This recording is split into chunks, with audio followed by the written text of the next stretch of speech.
Minneapolis, meet Jeremy again at the Utopians bus. Finally, we are getting somewhere. So I got everything, pretty much everything moved from that side over there. Let me turn this around and show you what we're doing. Hey. What's up, man?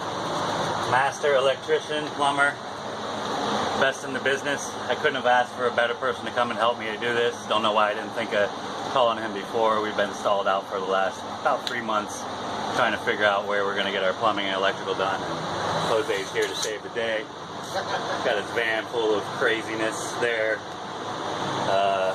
We got a 100 amp panel here that we're about to wire up right now. He's creating a little support for that. And I have to pull out all this PEX pipe with the Romex in it. I got ahead of myself, but it's not a big deal. So we're just going to run Romex straight in there without conduit, because we're spray foaming this thing and it'll be fine. The lighting wires, he said I did a decent job on that, so that's cool. Yeah, whole bunches of stuff going on today. We got some whole bunch of Romex here to work with. A gigantic mess that we're gonna have to shift over to the other side when we do the other side. But yeah, for now, building our panel, got all our wire nuts and stuff like that. Good to go. And Jose's gonna work his magic. So I'll get back to you guys in a second with another update. So far, we're to this point, we've got a shit ton of breakers here. But I got this 12.3 Romex, and what Jose's going to do is just have it in here and have it capped off at all of our outlets where they run. That's a secondary auxiliary wire. Secondary auxiliary wire, and that way if we burn one of the circuits out, or you're going to add something, add something, we'll have an extra, hot there that we can plug right into the breaker, or replace, the old fried wire. You can use it to replace your neutral or your ground too. Nice. Or either one of those two. Dude knows the shit. So up front here near the front door, when you walk in, we're gonna have a dimmer switch, 3-way, and have another one in our hallway near the bedroom, so we have control over house lights. This is our first outlet. It's going to be 2-way with a USB. And we've made the run back to here. It's another 2-way with a USB. See it there? That we're going to do underneath our booth seating. And then I've got a 20 amp on 10 gauge Romex for our fridge. It all is running back here to our panel, 100 amp panel. Progress is being made. Hey everybody, it's the next day at the bus. Another fine day in the Utopians bus. Got quite a bit to do today, but we're getting it done finally, so check it out. Yeah, so first things first, yesterday we got quite a few of these outlet switches in. This is a USB as well as a 2-way. It's a dimmer switch. It's got a little toggle on it so we can dim our LEDs. Got runs for everything. Another one here. That's our fridge connection, 20 amp. Got a couple runs here for when we get our bathroom wall in. Another run here for the bedroom. Another run back here. It's going up here now for, well, this is the bedroom actually. We've got some of these breakers already wired in to the panel. We're going to do the other side. But before we can get that accomplished, we got to clean this place up and move everything over, make some room. Hoping that I have enough Romex in that wall. I did alright on this one, did have to make another couple runs, but the stuff that I did put in there was enough, so hopefully we'll have enough Romex, running all the way down here to tie into this panel. The lighting's good. I'm just going to have to redo it as far as take those tie wraps out of there. I'm still going to use tie wraps, but I've got these things. You can find those in electrical sections. Just sticky tape with a mounting base that you can connect the tie wraps to so it doesn't break loose over time. And then I can, get up here around the side and actually mount it, flush like that. So, Jose. What's up? Good morning, sir. Good morning. What are we doing today? Wiring up the other side. Yeah, but first, Move on that. finding the other side. Yeah, it's a royal mess in here. I don't have a place to store all this shit, so I'll just make the best of it, move everything over, and I'll give this place a nice deep cleaning so we can get ready for our plumbing next. So yeah, catch you on the other side of this. So yeah, with these bus projects, just wanted to drop a little word of wisdom here. They're custom job, obviously. So, as you go and you start figuring out your electrical and everything, things change. I figured we'll run all of our house lights, including all the way up here to the front. This has got to be a three-way because we got a dimmer switch over here. So it's going to be three-way. So the other switch will be back there in the hallway, leaving the bedroom. That way we can control our house lights.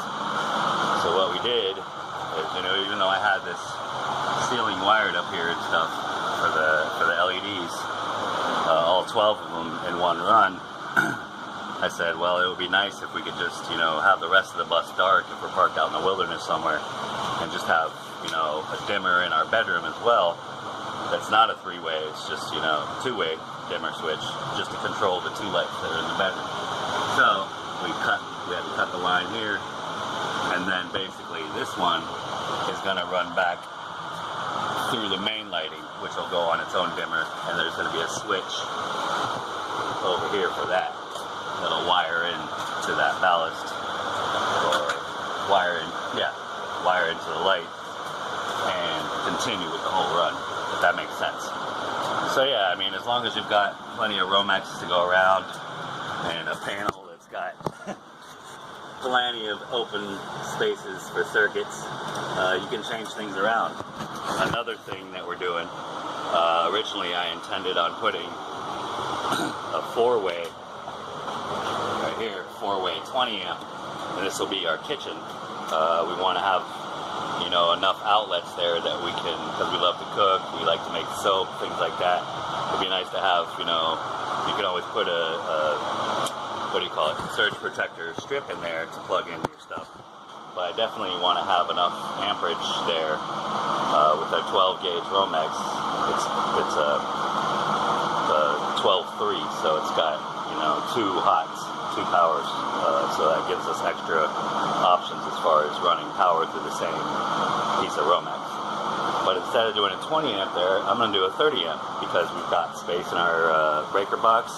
We've got the breakers, and then, if we really want to get crazy and like cater a meal or make 4 or 5 crock pots full of hot processed soap, or, have a Vitamix blender or a Breville juicer or some of our high powered appliances going while we're cooking a meal on our propane stove, we'll have plenty. I don't know where I lost you, but basically if we run a 30 amp there in our kitchen for that one four-way, we'll have plenty of load to run multiple appliances, multiple crock pots if we want to make a whole bunch of soap, or, if we're cooking up a storm, for a party or something.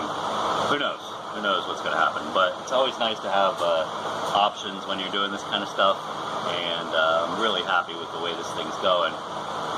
Still got to, rough in the plumbing and figure out our propane lines and everything before we can call the spray foam company to come and inflate this thing.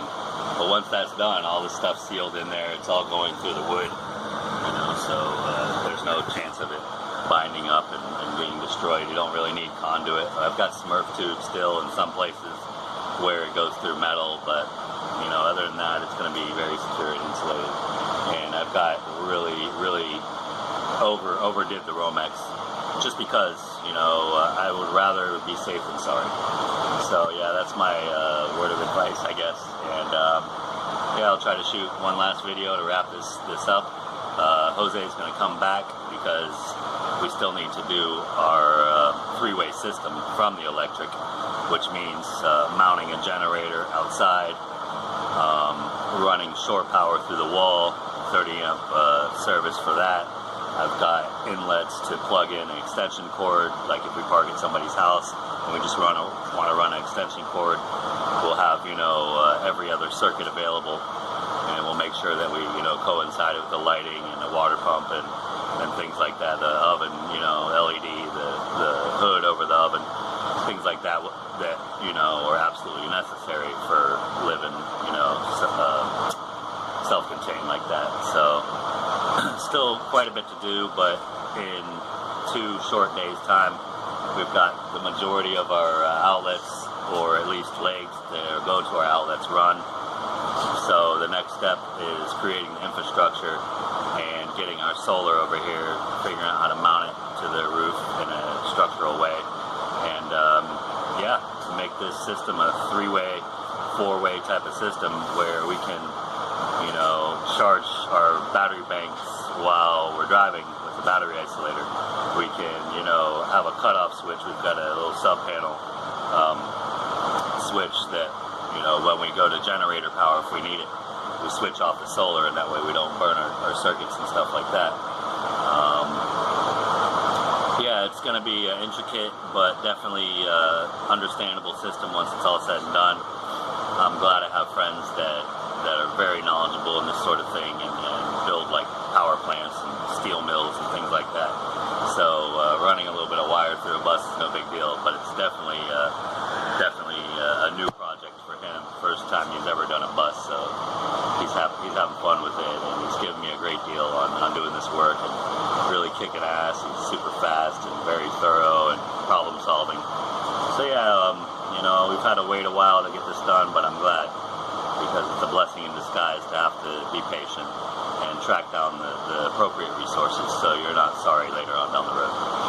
So yeah, I'll do one last little shot of this in a second once we wrap this up and try to show you, you know, what we've done. If not, thanks for following along.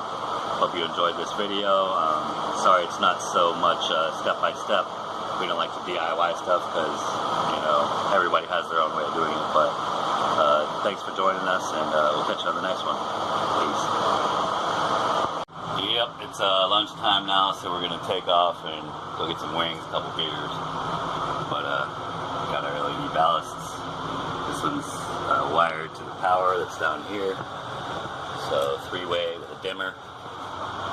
And yeah, getting them up. Tie wrapping it tight where I can. Using these little sticky things, you know, grinding down the metal, getting it smooth so I can stick these on there, nice tight fit. We're running along here to the next one, leaving enough of a loop in case we need to ever change a ballast out. Yep, same thing up here, nice and tight. It's gonna be clean as hell when it's done. Of course, I'll cut off all these tie wraps and stuff. Anyway, had lunch, be back in a minute. See that? That's a smile of complete satisfaction. We're good to go. Got outlets everywhere. Here's my favorite part. These lights are so clean. Everything's up in there. A little bit here that's going to get hidden with, you know, a couple layers of thin wood for our ceiling. All these lights are run on a dimmer that goes all the way to the back. I've got switches for all my appliances, dedicated circuits for pretty much everything in this house, every little section. Bus house.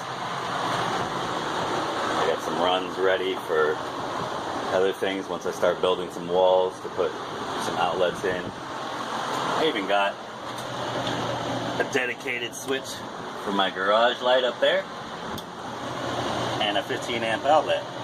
We're also putting a single 30 amp outlet in here for running power tools, as well as a 2-way 15 outside and a 1-way 30 outside.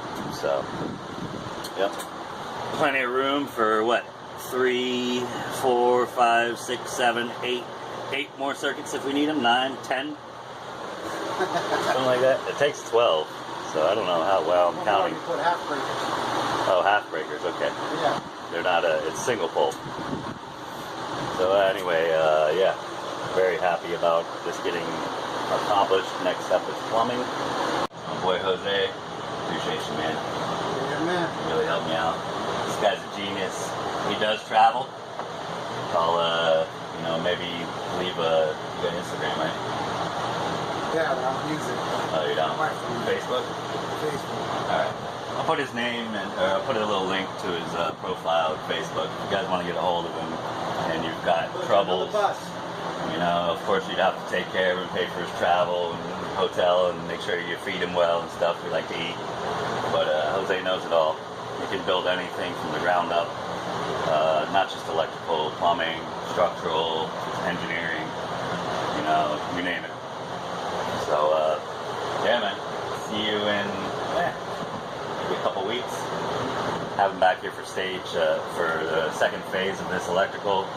Get all holes drilled inside the bus to put our 30 amp service and our extra switches. And yeah, gonna run a few more things here. Have him come back in a couple weeks after I get the rough in plumbing.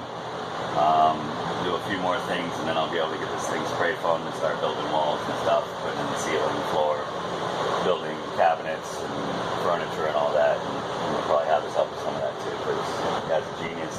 Does really good work, really fast, and very affordable. So yeah, I'll leave his information, his little Facebook profile down there. Send him a message, give him a good proposal, and he'll probably come and help you out too. Knock it out the park. Until the next one, Jeremy, Jose signing off the Utopians bus.